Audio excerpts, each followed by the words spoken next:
사로잡힐 자는 사로잡혀갈 것이요 칼에 죽을 자는 마땅히 칼에 죽을 것이니 성도들의 인내와 믿음이 여기 있느니라. 아멘.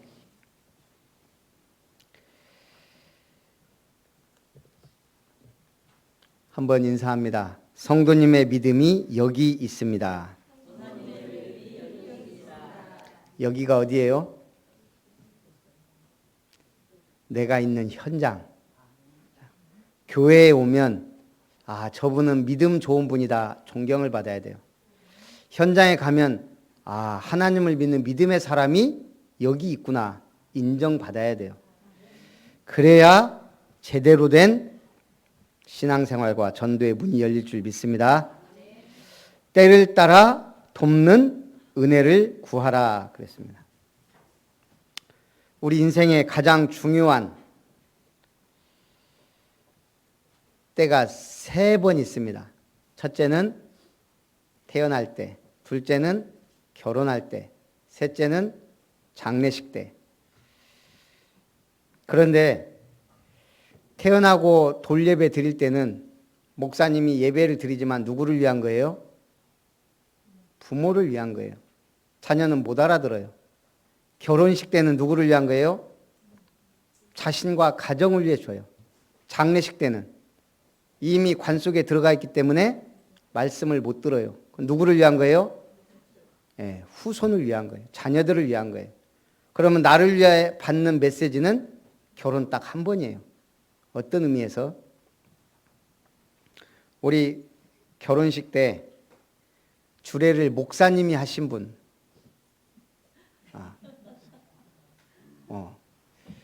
그 목사님의 설교 제목이나 본문 말씀 생각나는 분. 다 생각하네. 우리 김은석 집사님만 회개하면 되겠어요. 어제 빅교회 권사님 둘째 아들 결혼을 하는데 갔거든요. 우리가 그 이미지가 있어요. 이놈이 결혼을 하는구나. 근데 이제 사람이 많고 우리가 좀 늦었더니 시간 전에는 갔는데 이미 밖에까지 이렇게 사람이 있어서 못 들어가겠어요. 그래서 그 형이 거기 있길래 물어봤죠. 주례는 누가 하냐? 당연히 누가 할 줄 알고. 주례 없이 결혼하더라고요. 제가 그래서 그냥 심플하네. 요즘 다 그렇게 하니까. 근데 그러고 나서 좀 저는 뭔가 모르게 말할 수 없는 그게 있는 거예요. 왜요? 방금도 얘기했듯이 우리 인생의 이정표가 심플함으로 끝나는 게 아니에요. 저는 결혼할 때 목사님으로부터 시대 살리는 가정 출애굽기 2장 1절에서 10절 말씀 받았어요. 저는 당연히 이 말씀 받으면서 모세와 같은 후대를 우리에게 주실랑갑다. 그걸 확신했죠. 모세는커녕 우리 따님 한 분 계셔요 이제. 그러면 이게 응답이 없는 거냐? 시대 살리는 가정이에요 제목이. 그럼 시대를 살린다는 건 결국 내가 자녀 낳아서 잘 기르는 거예요. 렘넌트 운동에 대한 마인드예요. 어쨌든 우리 교회 렘넌트가 많지는 않지만 그거는 제 가슴 속에 있다는 얘기예요. 구약은 메시아 대망 사상과 가나안 정복이에요. 하지만 메시아보다는 만군의 여호와께서 역사하셨어요. 신약은 그리스도가 오셨고 모든 족속 천하만민 땅끝까지 세계복음화가 신약의 핵심이에요. 지금 우리는 말세를 살아요. 말세는 성령의 역사와 결국 따지고 보면 렘넌트 운동이에요. 아무리 위대한 전도자가 일어나고 시대 살리는 목사님이 일어나도 후대가 복음 없이 사라져 간다면 그건 끝인 거예요. 결국 우리는 성령 시대, 렘넌트 운동하는 시대, 237 시대에 지금 우리는 교회에 와서 앉아있단 말이에요. 가장 중요한 내 인생에 말씀을 받는데 말씀 없이 그냥 간다. 참 이게 저도 위기감이 오더라고요. 내가 이러다가 주례 한번 못하고 목회 끝나는 거 아니까. 시대가 그러니까. 그래서 오늘 때를 따라 돕는 은혜를 구하는데 오늘 은혜 받으시기 바랍니다. 그럼 어떻게 은혜 받아야 돼요? 첫 번째는 응답을 찾아라. 어떻게 응답을 찾아요? 은혜의 보좌 앞에 담대히 나아갈지니라. 우리가 금목걸이를 하거나 금반지를 하려면 그게 그냥 우리가 사는 거지만 사실은 누군가가 금광을 찾아서 금맥을 캐서 그 금을 캐서 가공을 하고 세공업자가 세공을 해서 우리에게 제품으로 오는 거예요. 우리에게 응답은 그리스도가 끝내셨지만 이걸 누군가는 찾고 캐내고 확인해야 이게 나에게도 우리 후대에게도 가정에도 답이 된다는 얘기예요. 응답은 이미 주셨지만 내게 주신 것을 찾아야 돼요. 그러면 응답 받았다는 것은 결국은 말씀이란 얘기예요. 말씀이 다가와야 돼요. 말씀과 멀어지면 인생 어떻게 될까요? 저는 제 인생에 내가 교회를 멀리하고 예배를 안 드리고 했던 방황하는 시절이 있었어요. 인간적으로는 좋았어요. 주일날 마음껏 놀고 일주일 동안 열심히 일하니까 주말에라도 펑펑 놀아야 되잖아요. 그렇게 살아봤는데 제 인생은 망가지더라고요. 한순간에 큰 사고도 나고요. 그때까지 모든 걸 다 잃어버릴 수 있는 예배 중요합니다. 왜요? 하나님의 말씀의 흐름을 따라가야 되니까. 로마서 1장 17절 오직 의인은 믿음으로 말미암아 살리라. 우리 인생 변화가 언제 일어나요? 말씀이 부딪힐 때. 그 외에 절대 우리 인생은 변해도 변한 게 아닙니다. 그러고 나면 내가 진짜 은혜 받고 말씀이 내게 상관이 있으면 그때부터 오는 응답이 전도의 문이 열리는 거예요. 한다 안 한다가 아니고 전도의 문이. 그때가 어떤 인생? 행복한 인생이 되는 거예요. 문이 닫혀 있는데 뭐가 행복해요? 문이 닫히면 결국 내 인생이 사면초가, 풍전등화, 벼랑 끝에 있는 거하고 똑같아요. 그래서 인생의 문이 열리고 전도의 문이 열릴 때가 가장 행복합니다. 가을이 왔다 그러면 여러분 어떤 생각이 들어요? 예. 가을이 왔다는 걸 어떻게 느껴요? 예. 단풍 들고 낙엽 보면서 느껴요. 그럼 저는 그때 되면 제가 좋아하는 두 가지를 생각해요. 먹을 거. 과메기철이 왔구나. 굴철이 왔구나. 그래서 어떻게 하냐 이렇게 현장 돌아다니다 보면 이제 망태기 굴을 팔 때가 와요. 유럽에서는 굴 서너 개가 10,000원이에요. 그건 양식이 안 돼서 완전 고급 음식이에요. 근데 우리는 망태기로 10,000원에 사 먹을 수 있다는 거 이거는요 엄청난 축복이에요. 그래서 엊그저께 딱 보니까 현장 돌다 보니까 뭐 이렇게 식당마다 이제 굴 막 써 있길래 가서 사서 제가 일주일에 한 4번 정도는 국을 끓여요, 아침에. 왜냐, 집사람이 끓이는 것보다 제가 끓이는 게 맛있어요. 그래서 제가 그냥 끓여버려요. 주로 똑같아요, 메뉴는. 3개는. 김치찌개, 된장찌개, 미역국. 돼지고기 있을 때 김치찌개. 쇠고기 있을 때 미역국. 그 다음에 두부 있으면 된장국 끓이는데, 굴이 있으니까 당연히 굴 이제 쪄서 먹고 나머지는 내일 된장국 끓여 먹어야 되겠다. 그래서 제가 된장국을 맛있게 끓였단 말이에요.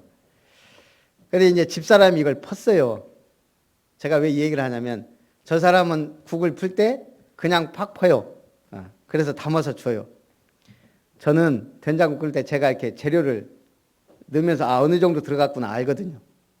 굴이 얼만큼, 두부가 몇 개, 그 다음에 호박은 얼만큼 넣고 양파, 제가 넣는 게 뭐 거의 감자.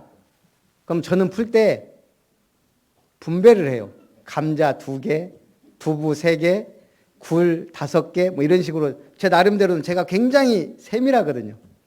그렇게 해서 맛이 동일하게. 저 사람이 딱 펐는데 굴이 몇 개 없는 거예요. 그래서 제가 다시 퍼다 먹었어요. 제가 왜 이 얘기를 해요? 된장국을 가지고 지금 응답 찾고 말씀이 닿고 전도문이 열린다는 것을 설명하는 거예요. 자, 된장국의 핵심은 재료예요. 굴이 들어갔단 말이에요. 굴이 골고루 잘 들어와야 되는데 저 사람은 팍 퍼서 주니까 제가 주로 국을 끓이면 뭐는 가라앉아 있다. 그래서 그것까지 생각해서 하거든요. 우리가 말씀을 들어요. 하나님의 최상의 재료인 말씀을 듣는단 말이에요. 이걸 내가 어떻게 먹고 소화하느냐가 중요해요. 이걸 내가 어떻게 전달하느냐가 중요해요. 된장국은 중요하지 않지만 말씀이 그렇단 말이에요. 내가 이 말씀의 재료가 어떻게 잘 배합해서 우리 인생의 중요한 반찬이 되듯이 응답을 찾는다. 저는 응답, 망태유굴이 나왔다. 가을의 응답이에요. 응답을 찾아야 돼요. 오늘 하나님이 우리에게 지금 말씀을 주시는데 그 말씀 가운데 내 것이 있단 말이에요. 말씀이 다가온다. 말씀의 핵심이에요. 저하고 집사람이 내일 아침엔 굴 있으니까 된장국을 끓여 먹자. 아침은 된장국이에요. 그게 핵심이란 말이에요. 반찬이 있다는 거 있지만. 핵심을 잘 잡아야 갈등이 없어요. 아침에 눈 뜨자마자 그냥 된장국 끓이면 돼요. 이거 없을 때요 막 고민돼요. 아침에 일어나갖고 뭘 해야 되지? 그리고 전도의 문이 열린다. 이걸 이제 잘 분배해서 전달해주면 훌륭한 한 끼 식사로 우리의 영양을 보충하고 하루를 일하는데 힘있게 일할 수 있는 원동력이 된단 말이에요. 솔직히 저도 어느 순간부터인가 아침밥 대충 먹으면 하루가 개운하지가 않고 시원하지가 않아요.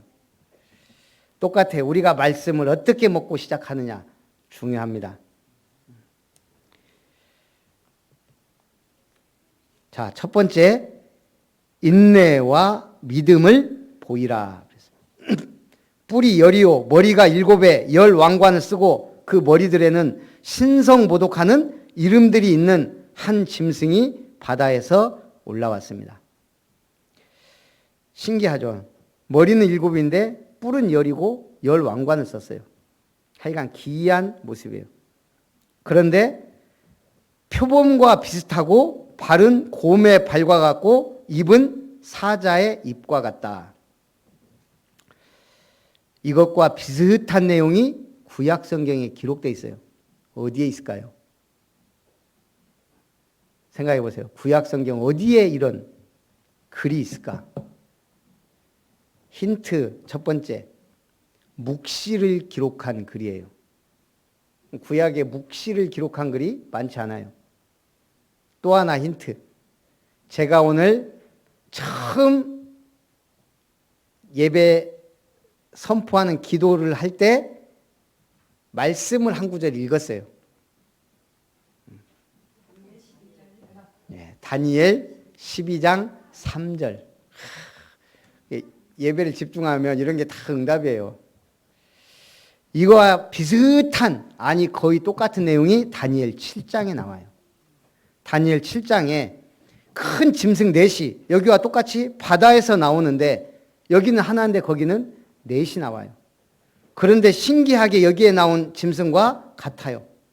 처음에는 사자 모습을 한 짐승이 나오는데 독수리 날개를 얻었고, 두 번째는 곰이 나오는데 이 사이에 갈빗대가 끼어 있고, 세 번째는 표범이 나오는데 새 날개에 넷을 받았고 머리가 넷이고, 네 번째 짐승에 대해서는 그냥 무섭다고 표현했어요. 쇠로 된 큰 이를 가졌고 10뿔을 가졌다. 결국은 용이 아닐까. 그러면 지금 다니엘 7장과 계시록 13장의 내용이 거의 비슷해요. 그러면서 용이 자기의 능력과 보좌와 큰 권세를 그 짐승에게 주었다. 지금 뭐 표범 같고 사자 같고 곰 같고 뭐 이게 중요한 게 아니고 이게 다 뭐죠? 우리 인간의 생명을 위협할 만한 맹수들이라는 거예요. 사단 마귀는 우리의 인생을 끝장낼 수 있는 강력한 뭔가를 갖고 있다 이 말이에요. 맹수와 같이 우리가 약점이 잡히고 들키면 내 인생이 끝장날 수도 있는 그런 뭔가를 나를 잘 아는 마귀들이라 이거예요. 짐승의 머리 하나가 죽게 되었다가 나으니 온 땅이 놀랍게 여겨 짐승을 따르게 되었다. 근데 이게 능력도 있어요. 거의 죽은 자를 살리는 능력, 죽었다가 살아났다. 우리 인간에게 가장 큰 문제예요. 그 문제를 해결했다.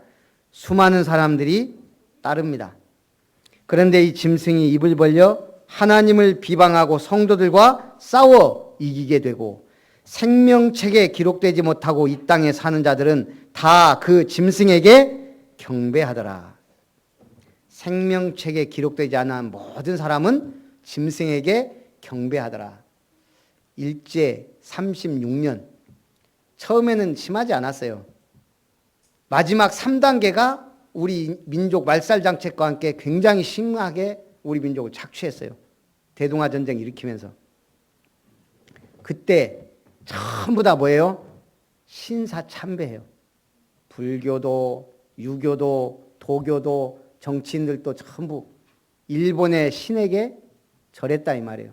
자존심이고 다 내려놓고. 왜? 목숨이 아까우니까요. 그런데 그 중에 당당히 신사참배를 거부한 분들이 있어요. 누구예요? 기독교의 지도자 몇 명이에요. 오직 기독교만 신사참배 거부. 죽어도 좋다라는 거예요. 이게 뭐예요? 생명이 있기 때문에. 복음이 있는 우리 기독교만 그걸 반대한 거예요. 생명책에 기록되지 못한 모든 자는 짐승에게 경배합니다. 큰 박해가 일어납니다. 사로잡힐 자는 사로잡히고 칼에 죽을 자는 죽을 것이나 성도들의 인내와 믿음이 여기 있느니라. 제가 굳이 제목이 긴데도 성도들의 인내와 믿음이 있느니라 해도 되는데 여기를 꼭 넣었어요. 왜? 이게 중요한 거더라고요. 제가 이 메시지를 준비하면서 여기가 중요하다. 이사야 6장에 보면 이사야가 하늘 보좌에 올라가 환상을 봅니다. 엄청난 환상을 보다가 주님의 목소리를 듣습니다. 6장 8절에 내가 또 주의 목소리를 들으니 주께서 이르시되 내가 누구를 보내며 누가 우리를 위하여 갈고 하시니. 그때 이사야가 손들고 외칩니다. 뭐라고? 내가 여기 있나이다. 나를 보내소서. 저요, 제가 지금 여기 있습니다. 나를 보내주십시오. 하나님이 원하는 사람은 능력 있는 사람, 돈 있는 사람, 빽 있는 사람, 권세 있는 사람이 아니에요. 누구예요? 믿음의 사람. 내가 여기 있습니다. 나를 보내주십시오. 할 수 있는 사람, 하나님은 그 사람을 쓰십니다. 또 세상 사람들은 뭔가를 모르지만 간절히 찾고 있습니다. 뭘 찾고 있을까요? 구원을 찾고 있어요. 왜? 잃어버렸으니까. 구원받기를 간절히 원하고 있어요. 그런데 세상에서 구원받을 수 있어요? 그러면 뭘 찾아요? 믿음 있는 사람을 자기도 모르게 찾고 있어요. 알든 모르든 찾고 있어요. 제 인생 보면요, 젊은 날 방황을 많이 했어요. 그런데 항상 제 속에는 뭐가 있었냐? 어려서부터 교회를 다녀서 그런지 모르지만 하나님 살아 계시다면, 늘 제 인생 물음표예요. 여러 가지 일들 많이 일어나는데 하나님 살아 계신데, 분명한데 내 인생 왜 자꾸 방황하지? 예수 이름으로 기도하면 반드시 응답된다는 거 아는데 확실한 응답은 많이 못 받아봤단 말이에요. 저는 영적인 사실 어려서부터 알았거든요. 귀신도 분명히 존재한다는 거 알고 내 인생이 이런다는 거, 우리 가문의 배경 이런 걸 제가 대충 알았거든요. 제가 뭐에 갈급했겠어요? 답이에요, 답. 누군가 시원하게 답을 줘야 되는데 교회 가서 답을 못 얻었단 말이에요. 목사님 메시지 들어보면 은근히 뭔가 동기가 보여요. 제가 이게 눈치가 빠른 편이거든요. 아, 저분은 세상 걸 좋아하시는구나 라는 게 느껴진단 말이에요. 계속 목사님이 정치 얘기하는 분 많았어요. 물론 그 중에 굉장히 좋은 분도 있었지만 대부분은 다 희한하게 동기가 보이더란 말이에요. 여러분도 그러잖아요. 저 보면은 뭔가 보인단 말이에요. 그러니까 교회가 안 돼. 그렇지만 제 중심만큼은 복음이에요. 솔직히. 답이 없단 말이에요. 답이. 저는 25살 때 결국 이 답을 찾았어요. 그다음부터 지금까지는 신앙의 갈등은 없이 왔어요. 신앙의 갈등. 이제 뭐 교회 뭐 이런 건 전혀 어떻게 하면 복음 전하고 어떻게 하면 내가 하나님 앞에 그러니까 그 고민과 갈등이었지. 답이 났단 말이에요. 지금 현장 사람들도 다 방황하고 있어요. 소리 없는 아우성. 믿음 있는 사람이 어디 있나? 나에게 답을 줄 사람이 어디 있나? 사실은 갈등하고 고민하고 있어요. 시원하게 답 주시기 바랍니다. 우리가 당당히 외칠 수 있어야 돼요. 나가, 믿음 있는 내가, 복음 가진 내가 여기 있다. 제가 포스코 다닐 때 아침에 출근할 때요. 복음 깨닫고 나니까 거기 직원이 몇만 명이에요. 확실한 복음 가진 사람 나밖에 없다. 저 그러고 갔어요. 당당하게. 그때부터 출근하는 길이 다르더라니까요. 정말 달랐어요. 그때는 간절히 정시기도도 하고 화장실 가서 뭔가 막 진짜 포스코 전체가 저 중심으로 돌아가는 것 같고 하나님이 나 때문에 축복하는 것 같고 그 착각 속에 살았어요. 청년 때. 내가 여기 있나이다. 하나님 앞에서는. 사람들 앞에서는 내가 여기 있다. 근데 하나님 앞에서는 소리 질러야 되고 사람 앞에서는 소리 지르면 안 돼요. 믿음 있는 내가 여기 있다 그러면 사람들 또라이로 봐요. 오히려 거부해요. 소리 없이 소리 질러야 돼요. 그걸 보고 확신이라 그래요. 복음 있는 내가 여기 있다라는 확신 갖고 있어야 되지 그걸 소리 내는 순간 나는 이미 믿음 없는 사람이에요. 사람들이 갈급한 사람은 알아요. 여러분이 뭐 해야 돼요? 소리 없이 소리 지르는 게 바로 일 제대로 하고 인간관계 제대로 하는 거예요. 묵묵히 할 일 하고 있으면 돼요. 어느 날 갈급한 사람이 오게 돼 있어요.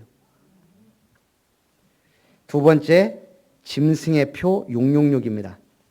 또 다른 짐승이 땅에서 올라오는데 두 뿔이 있고 용처럼 말하더라.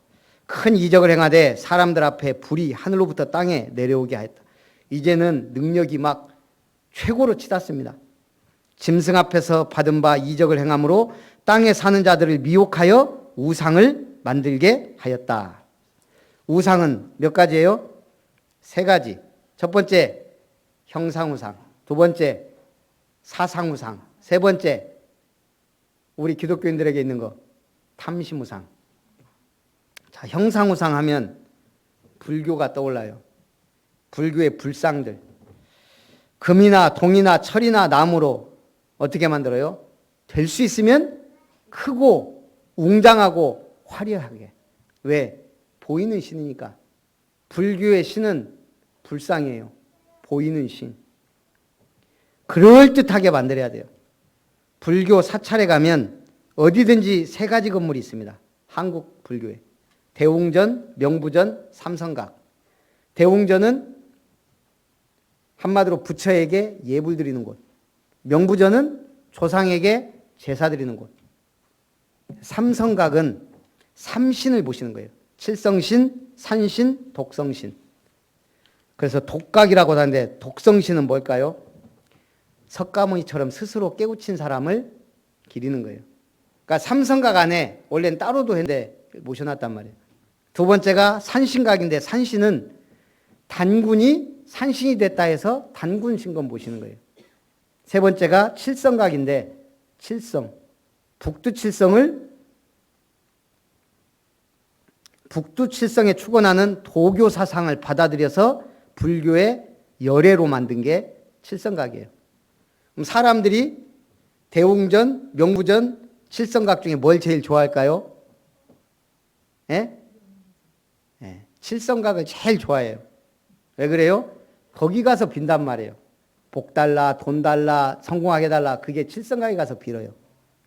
그래서 한국 사람들이 특히 칠성각을 너무너무 좋아해요. 복 달라고. 근데 이게 사실은 거의 무속신앙이에요. 칠성각은. 불교도 아니고 토착화돼서 이게 한 거예요. 그러니까 종교는 뭐예요? 그냥 좋은 거 받아들여서 자기 종교 만들어버린 게 종교예요. 우리 기독교는 그럴 수 없다는 거예요. 성경 하나면 끝이에요.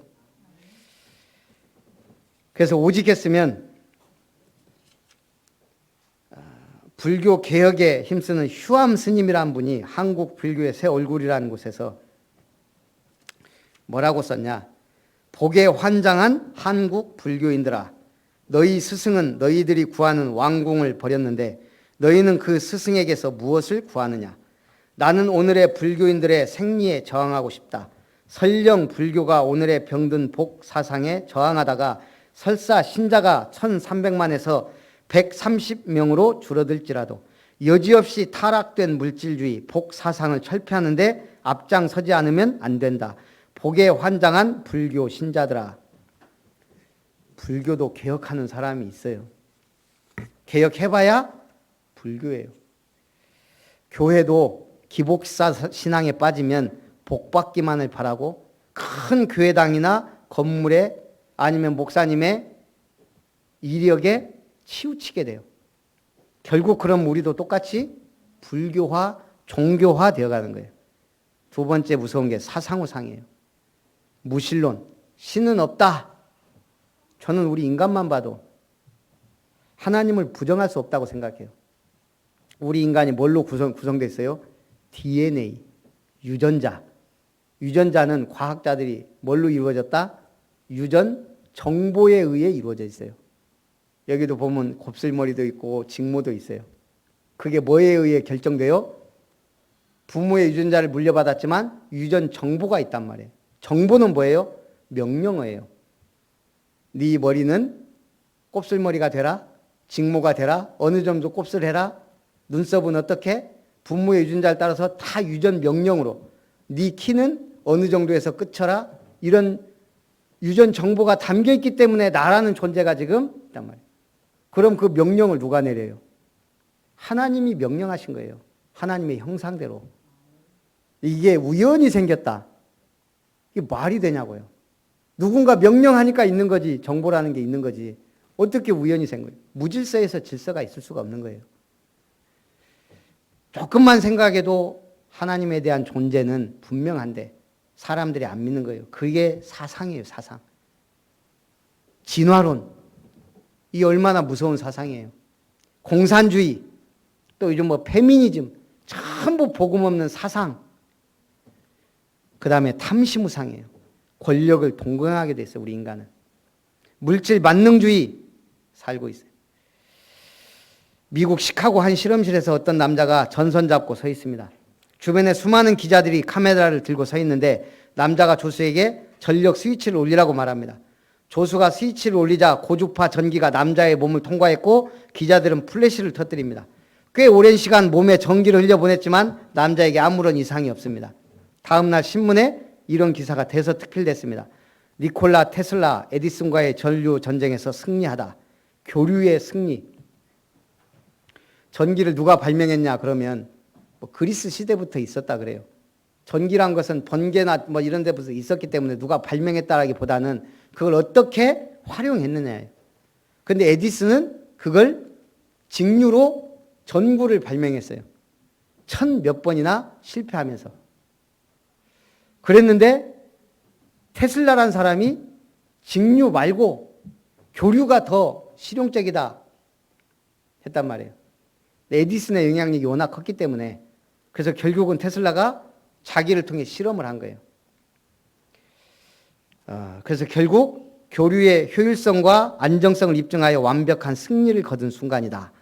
테슬라는 이 발명으로 막대한 부를 축적할 수 있었으나 특허를 포기하고 교류를 인류에 도움이 될 시스템이 되도록 노력하겠다는 특허적 약속만을 받아내고 모든 나라가 교류를 쓸 수 있게 했습니다. 그래서 우리가 거의 무료로 전기를 쓰는 거예요. 이걸 만약 특허만 받았어도 이 테슬라가 나중에 말년에 돈도 없이 좀 비참하게 죽었다 그래요. 인류를 위해서. 이런 분들 때문에 과학이 발전하고 인류가 발전해요. 행복하게 살 수 있다는 얘기예요. 하물며 복음이요. 우리는 은혜로 구원을 받았고 하나님의 특별한 선물을 받았습니다. 어떻게 쓸 것이냐? 자신 있게 외칠 수 있는 믿음의 사람들 되시기 바랍니다. 그 짐승의 우상에게 절하지 아니하는 자는 몇이든지 죽이게 하고 사람들로 오른손에나 이마에 표를 받게 하고 표를 가진 자 외에는 매매를 못하게 하였다. 이 표는 곧 짐승의 이름이나 그 이름의 수라. 총명한 자는 그 짐승의 수를 세어보라. 그것은 사람의 수니 그의 수는 666이니라. 이 짐승의 표를 받지 않으면 매매를 못한다. 사회생활을 못한다. 그러면서 뭐라고 그래? 이 짐승의 수는 이름이다. 그리고 짐승의 수다. 이걸 정확하게 뭐다라고 얘기할 수는 없지만 지금까지 내려온 통설로는 사람의 이름이다 그랬으니까 666이라는 이름은 네로 황제와 교황에게 적용이 돼요. 그 다음에 바코드가 666이 들어가요. 바코드 없이 요즘 뭐 매매가 안 되잖아요. 어쨌든 처음에 바코드 막 나왔을 때 이게 666의 표다 막 그랬어요. 근데 요즘은 또 사람 몸에 베리칩을 심는다 그래요. 이걸 심어야 앞으로 이 사람의 신분 모든 게 다. 그래서 또 베리칩이다 어쨌다 하는데 어쨌든 중요한 건 사단은 정치 권력을 가지고 어둠의 세상 주관자 경제와 타락 흑암 경제를 가지고 어둠의 세상 주관자 하늘에 있는 악의 영들을 가지고 이 마지막 때 인류를 공격해요. 정치, 경제, 문화 이걸 전부 흑암 경제로 타락으로. 아이히만이라는 사람 들어봤어요? 아이히만? 네, 아시는 분 잘 알죠? 히틀러의 충복. 그 유대인 한나 아렌트라는 여자가 책을 하나 썼는데 에루살렘의 아이히만. 이게 지금 유대인과 세계에 엄청난 논란이 일어났어요. 아이히만은 아돌프 아이히만이죠. 600만 유대인들을 죽음으로 몰아넣었던 홀로코스트의 설계자. 제2차 세계대전 중 유럽 각지의 유대인들을 체포, 강제 이주, 총살 등의 방법을 통해 집단 학살을 계획했던 나치 정권의 유대인 문제 최종 해결책의 책임자. 더 파이널 솔루션의 책임자. 한마디로 유대인 600명을 가스실로 총살시켜 보낸 주범이에요. 아이히만은 독일 패망 이후 아르헨티나로 잠적했지만 1960년 5월 이스라엘이 체포하고 압송합니다. 그 후 1961년 4월 11일 15가지 죄목으로 이스라엘 법정에 서게 되고 결국 이듬해 유대인 학살 전범으로 교수형에 처해집니다. 이 아이히만이 그렇게 수많은 사람을 죽였는데 사실은 벌레도 죽이지 못하는 성격이라 그래요. 다른 사람 상처나면 그것도 못 보던 사람이래요. 근데 이 사람이 결국은 히틀러의 명령에 따라 자기가 뭐라 하겠을까요? 나는 죄인입니다 그랬을까요? 이 사람이 자기는 유대인을 죽이지 않았다 그랬어요. 그러면서 또 뭐라고 했냐면 제가 TV 보니까 뭔가 내용에 나오더라고요. 몇 명이서 이렇게 쭉 토론을 하는 거예요. 이 아이히만 얘기가 나오는데 한나 아렌트 책 읽어주는 뭔가 본디오 빌라도와 같은 심정이다. 그런 식으로 이 친구가 얘기를 했어요. 그랬더니 그 유명한 MC가 본디오 빌라도가 누군지 모르는데요. 네, 그 이름도 생각이 안 나네. 그 누구랑 모델이랑 결혼하려다 말았던 사람인데 네, 저렇게 무식한 사람이 어떻게 저 자리에 있지? 근데 어쨌든 본디오 빌라도처럼 어쩔 수 없이 나는 그 자리에 있었을 뿐이다. 내가 죄인이 아니다. 그러니까 이 한나 아렌트의 책이 문제가 된 게 뭐냐면 그 많은 유대인들을 체포하고 이송하고 죽이는데 독일 군인만으로는 턱없이 부족하다는 거예요. 그럼 누가 이 수많은 유대인들을 전부 찾아내고 막 보냈냐 이거예요. 유대인들이 그랬다는 거예요. 그래서 이게 지금 난리가 났어요. 한마디 우리 때 친일파들. 그러니까 유대 사회에서 지금 난리가 난 거죠. 왜 우리 유대인들을 그렇게 자존심을 짓밟나 이런 식으로. 그런데 정확한 사실을 얘기한 중요한 거는 여기서 이 한나 아렌트가 이 아이히만을 보면서 어떻게 부정할 수가 있지? 자기는 죄인 아니 왜? 그때 당시 시대가 그랬고 자기는 시대의 희생양이라는 거예요. 국가가 정책을 하는 데 있어서 명령을 받았기 때문에 자기는 실행한 거지 내가 죄를 지은 게 아니다. 그래서 나온 말을 여기서 무사유라는 말을 썼더라고요. 무사유. 무슨 말일까요? 나 처음에 무사유, 무소유는 아무것도 없는 건데, 가진 게 없는 건데, 무사유. 아무 생각 없이 사는 거예요. 처음에 이 명령을 하달받았을 때는 부들부들 떨렸다는 거예요. 잠을 못 잘 정도로. 유대인 학살 명령이 떨어졌을 때. 그런데 결국 내가 해야 될 일이라면 생각 없이. 그때부터는 유대인들은 그냥 인종 청소해야 될 대상. 그렇게 그냥 생각 없이 모든 일을 해버리는 거예요. 무사유. 생각 없이 사는 게 얼마나 무서운 일이에요. 생각 좀 옆에 분하고 인사합시다. 생각 좀 하고 삽시다. 옆에 분하고 인사하세요. 말씀 묵상하며 삽시다. 말씀과 진리가 없으면 생각 없이 사는 것처럼 무서운 거예요.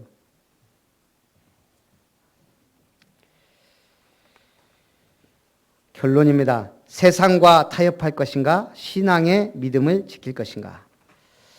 이번 우리 캠프 제가 붙잡은 거 시스템 세워가야 되지만 깊은 기도가 있어야 된다.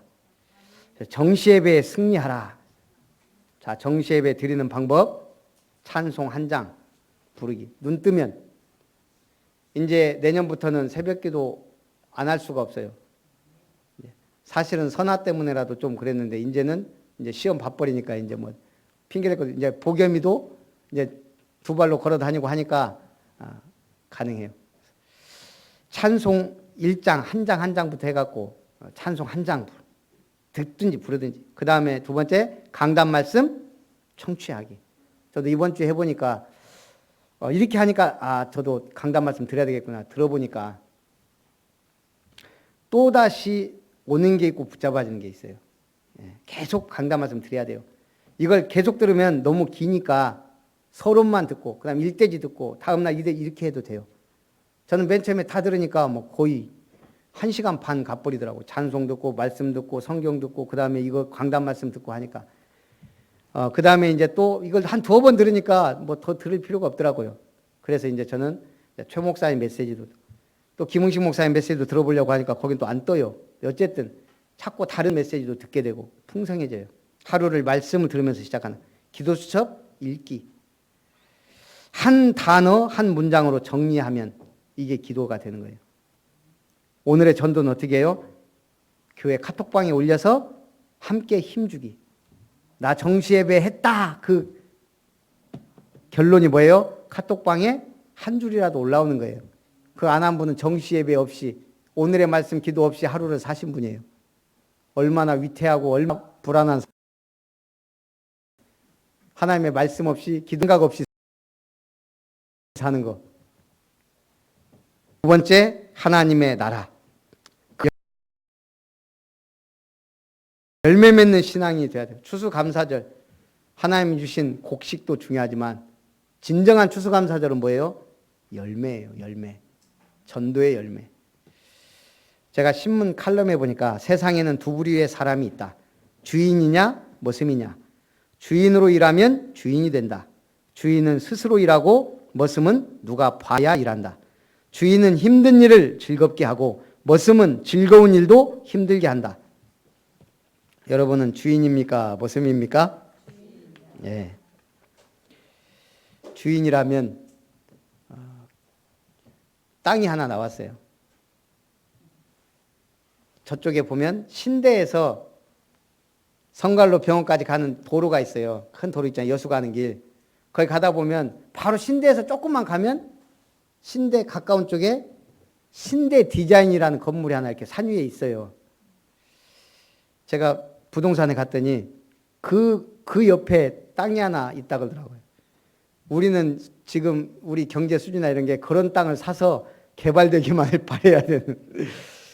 제가 거기를 가보려고 하는데 아무리 길이 없어요. 길이. 주성교회 쪽으로 해서 아무리 가도 없고 그 위까지 가. 저 성갈로 쪽에서 와보다가 그 참숯가마 말고 반대쪽으로 해서 하니까 거기에 있더라고요. 그래서 가봤어요.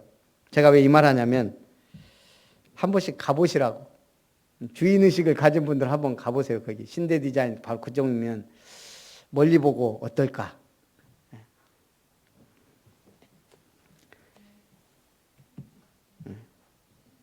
그래서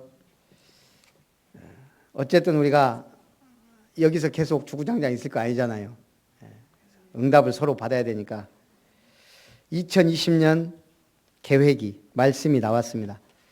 제가 묵상하다가 이번 주에 드디어 하나님 내년에는 어떤 말씀으로 어떻게 응답받아야 될까요? 계시록을 쭉 하다가 아까도 계시록하고 연결되는 게 다니엘이에요. 그래서 다니엘을 묵상하면서 눈치채신 분은 아시겠지만 내년 말씀이 뭘까요? 예, 제가 왜 처음에 다니엘 12장 3절을 뜬금없이 했겠어요. 2020년 우리의 표어는 다니엘 12장 3절 별과 같이 영원토록 빛나리라. 그렇게 해서 내용은 서론 12장 1절 책에 기록된 모든 자가 구원을 받을 것이다. 절대 언약. 절대 언약이 1번입니다. 구원의 길. 두 번째 12장 3절 지혜 있는 자는 궁창의 빛과 같이 빛날 것이요. 절대 제자. 궁창이 어디예요? 현장의 빛이 되자. 세 번째 12장 4절 많은 사람을 옳은 대로 돌아오게 한 자. 절대 시스템 구축. 모든 사람이 복음을 듣게 하자. 이 세 가지를 가지고 우리가 내년에는 다 별과 같이 영원토록 빛나는 일에 헌신하고 쓰임받는 성도님들 되시기를 주님의 이름으로 축원합니다. 살아계신 하나님, 성도들의 인내와 믿음이 여기 있다 하신 주님, 어떠한 문제와 상황에도 흔들리지 않는 인내하는 신앙인이 되고 믿음 있는 전도자의 삶으로 하나님께 영광 돌리게 하옵소서. 2020년 영원토록 별과 같이 빛나는 일에 귀 쓰임 받는 모든 아름다운 성도님들 되게 하옵소서. 주 예수님의 이름으로 기도합나이다. 아멘. 받으신 은혜를 생각하면서 찬송